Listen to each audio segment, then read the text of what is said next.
होयसळेश्वर मंदिरावर महाभारतातले अनेक प्रसंग कोरलेले आहेत. आता तुम्ही जर इथे बघितलं तर हा अर्जुन आहे.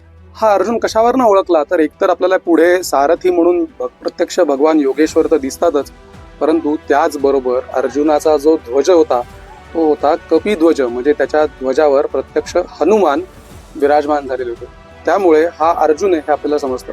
तुम्ही जर अर्जुनाची मूर्ती नीट निरखून पाहिली तर तुम्हाला कळेल की हातामध्ये धनुष्य धरलाय, दुसरा हात तो बाण काढतोय दुसऱ्या हातातनं, आणि समोर जर बघितलं तर बाणांचा वर्षाव अर्जुनाने आपल्याला इथे केलेला दिसतोय. तसंच पुढे जर बघितलं तर आपल्याला घटोत्कच सुद्धा दिसतो. वेगवेगळे हत्ती दिसतात. त्या घटोत्कचाने हत्ती सगळे हवेत भिरकावून दिलेले होते आणि पुढे तो युद्ध करत असतो. सो हा आहे घटोत्कच, त्याने भिरकावून दिलेले हत्ती. आणि तसंच पुढे आणखीन सुद्धा आपल्याला महाभारतातलं शिल्प दिसतं, त्याच्यामध्ये अर्जुनच आहे आणि तो अर्जुन बाणांचा वर्षाव करताना दिसतो. बघा इथे बाणांची देवाणघेवाण होताना दिसते.